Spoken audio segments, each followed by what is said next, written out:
di mana setiap rupiah yang kita keluarkan untuk sedekah dinilai tak terbatas. Dan satu huruf Al-Quran yang dibaca mampu menyelamatkan kita. Bulan yang mampu menyelamatkan kita dari kesulitan dunia dan akhirat. Inilah saatnya beribadah maksimal di bulan Ramadan. Pahami adabnya dalam kajian Khazanah pagi ini.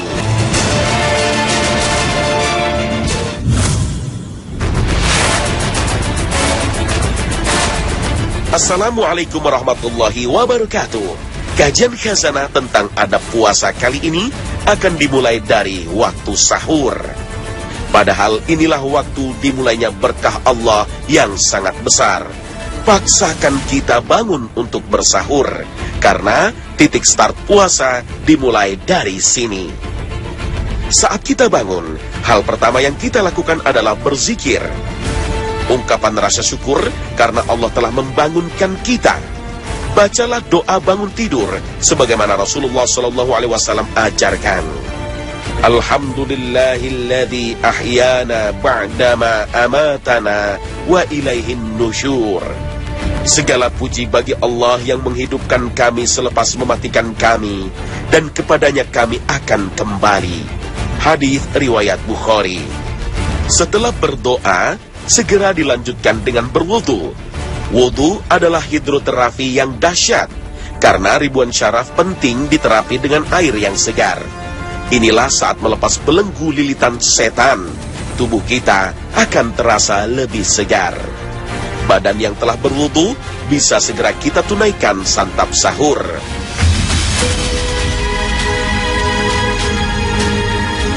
Jangan lupa untuk meniatkan bahwa kita hendak menunaikan ibadah puasa. Sebab niat adalah termasuk rukun dalam ibadah puasa.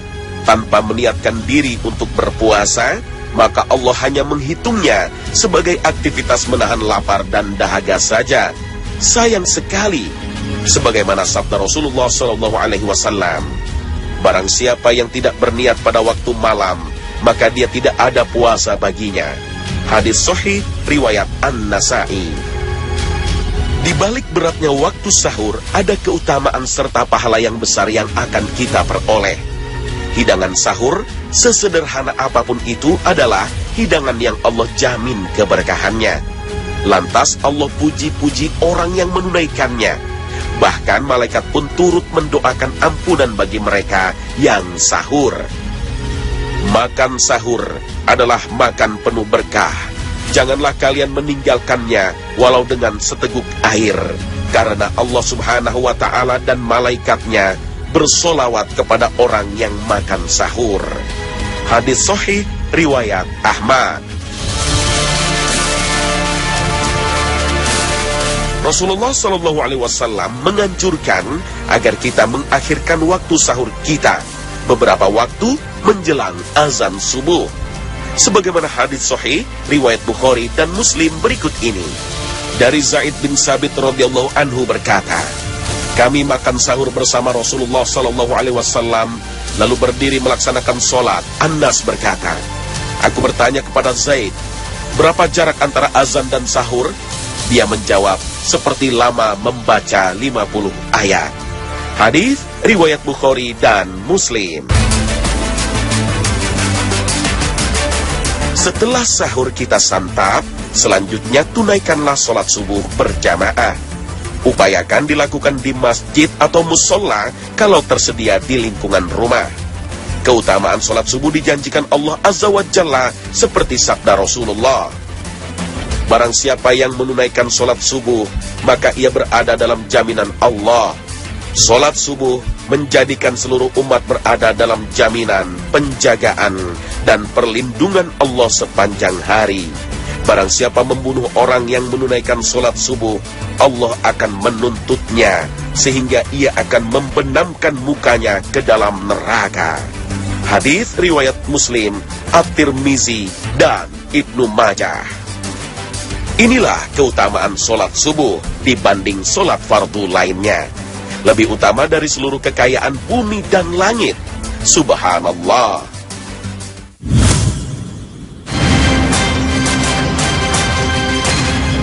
Allah Subhanahu wa Ta'ala senantiasa memberikan kita waktu untuk diisi dengan hal-hal yang berguna, termasuk memanfaatkan waktu yang paling baik untuk memulai aktivitas harian kita. Misalnya bekerja mencari rezeki maupun belajar di waktu pagi. Inilah waktu yang Rasulullah SAW pernah memanjatkan doa keberkahan untuk umatnya. Allahumma barik li ummati fi bukuriha. Ya Allah, berkahilah untuk umatku waktu pagi mereka. Hadis sahih riwayat Abu Daud, At-Tirmizi, An-Nasai, dan Ibnu Majah. Dalam menjalani ibadah puasa, mungkin kita sering merasa lesu atau tidak bersemangat. Hal ini sedikit banyak dipengaruhi oleh perilaku tidur kita yang tidak benar. Sebab itu, Rasulullah SAW memberikan tuntunan pada kita. Beliau terbiasa tidur awal waktu malam. Bila tidak ada hal penting selepas sholat Isya, beliau akan langsung tidur. Kemudian bangun di penghujung malam untuk melaksanakan qiyamul lail, sholat malam. Sebagaimana hadis yang diriwayatkan oleh Ibunda Aisyah radhiyallahu anha, bahwasanya Rasulullah SAW tidur pada awal malam dan bangun pada penghujung malam, lalu beliau melakukan sholat. Muttafaq alaih. Sebab itu, selepas sholat Isya dan Tarawih, bila tidak ada aktivitas bermanfaat yang dapat kita kerjakan, lebih baik langsung tidur.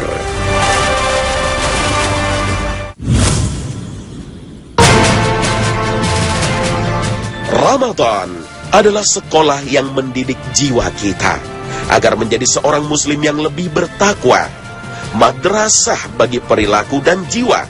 Sebab itulah segala sifat buruk yang dapat membatalkan puasa dan yang dapat mengurangi pahala puasa harus dihindari sejauh-jauhnya, agar puasa kita tidak hanya mendapatkan lapar dan haus saja.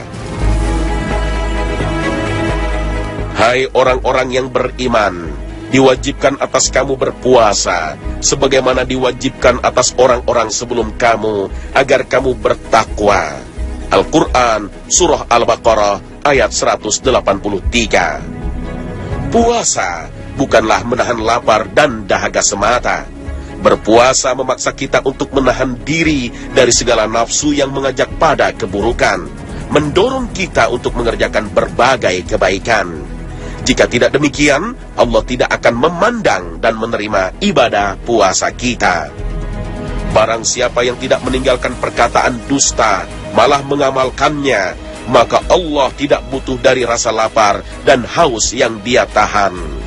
Hadis riwayat Bukhari. Dusta, melakukan ghibah atau menggunjing orang lain, mengadu domba dan mencela muslim yang lain, malas mengerjakan sholat di waktunya, enggan sholat berjamaah di masjid bagi pria, melakukan jual beli yang haram, memakan riba, dan berbagai perilaku buruk lainnya harus kita jauhi. Di antara kerugian terbesar kita sebagai umat Islam, jika kelak di hari akhir kita menyaksikan pahala sholat, puasa, zakat, sedekah, haji, dan pahala yang lainnya, Allah letakkan di atas timbangan orang lain. Siapa yang pernah menzolimi saudaranya berupa menodai kehormatan atau mengambil sesuatu yang menjadi miliknya, hendaknya ia meminta kehalalannya dari kezaliman tersebut hari ini, sebelum tiba hari kiamat yang tidak akan bermanfaat lagi dinar dan dirham. Pada saat itu, bila ia mempunyai amal soleh, maka akan diambil seukuran kezaliman yang ia perbuat. Bila tidak memiliki amal kebaikan, maka keburukan saudaranya akan diambil, kemudian dibebankan kepadanya. Hadis riwayat Bukhari. Bulan Ramadan adalah bulan penuh ampunan.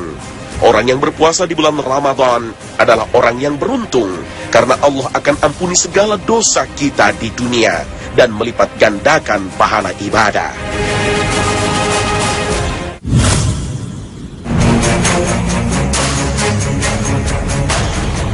Berbuka puasa adalah momen yang ditunggu-tunggu kedatangannya oleh orang yang berpuasa.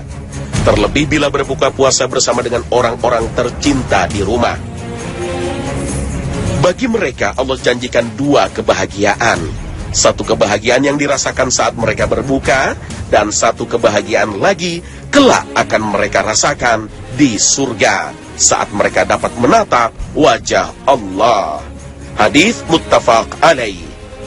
Agar kebahagiaan itu kian berarti, saatnya kita melengkapinya dengan berbagai adab yang diajarkan oleh Rasulullah Sallallahu Alaihi Wasallam dalam berbuka puasa.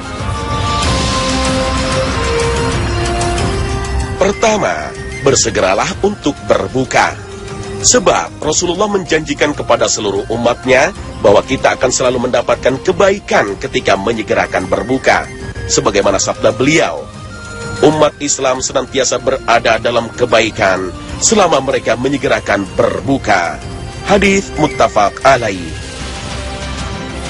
Kemudian, kita sangat dianjurkan untuk berdoa sebelum memulai berbuka. Karena menjelang berbuka adalah waktu doa yang mustajab. Jangan sampai kita lewatkan begitu saja. Kala itu, kita bisa memanjatkan doa apapun yang kita inginkan di penghujung puasa. Semoga Allah memperkenankan doa kita. Di saat berbuka, ucapkanlah basmalah. Sebab setan akan menyertai dalam hidangan yang tidak disebut nama Allah. Jika menyantap makanan atau menikmati minuman tanpa disertai membaca bismillah, itu sama saja dengan menyediakan kesempatan bagi iblis untuk memperoleh rezekinya. Iblis berkata kepada Allah, "Setiap makhlukmu telah engkau terangkan rezekinya. Mana rezekiku?" Allah menjawab, "Pada makanan yang tidak disebut namaku padanya." Hadis riwayat Bukhari dan Muslim. Rasulullah SAW terbiasa berbuka dengan beberapa buah kurma basah sebelum sholat maghrib. Jika tidak ada, beliau berbuka dengan beberapa buah kurma kering. Jika tidak ada, beliau meminum beberapa teguk air. Hadis sahih riwayat Ahmad dan Abu Daud. Seusai berbuka, kita dianjurkan untuk membaca doa. Dhahabaz zama'u wa batalatil uruku wa thabatal ajru insyaallah. Telah hilang dahaga, telah basah kerongkongan, dan telah tetap pahala insyaallah. Hadis riwayat Abu Daud. Hindarilah makan dan minum berlebihan saat berbuka puasa, sebab hal ini bukanlah tujuan dari puasa Ramadan. Berlebihan saat berbuka akan membuat kita berat dalam melaksanakan ibadah kepada Allah Ta'ala. Perut yang terisi kenyang akan membuat kita mudah kantuk dan tidak khusyuk saat menunaikan sholat. Siapa yang memberi makan orang yang berpuasa, maka baginya pahala seperti orang yang berpuasa tersebut, tanpa mengurangi pahala orang yang berpuasa itu sedikit pun juga. Hadis sahih riwayat Ahmad dan Tirmizi. Lantas, bila ternyata kitalah yang diberikan hidangan berbuka oleh orang lain, maka doakanlah, Allahumma barik lahum fima razaqtahum waghfir lahum warhamhum. Ya Allah, berkahilah rezeki yang engkau berikan kepadanya, ampuni dan rahmatilah ia. Hadis sahih riwayat Ahmad dan Abu Daud.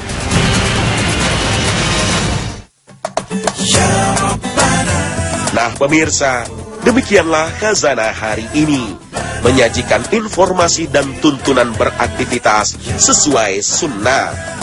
Semoga tayangan Khazanah hari ini mampu diambil hikmah dan panduannya. Maafkan jika dalam tayangan ini ada penggambaran atau penyampaian kata yang menyinggung. Tiada yang lebih kami harapkan selain ridho Allah serta apresiasi Anda kepada kami sebagai salah satu pedoman akan tuntunan hidup yang sesuai syariat. Akhir kata,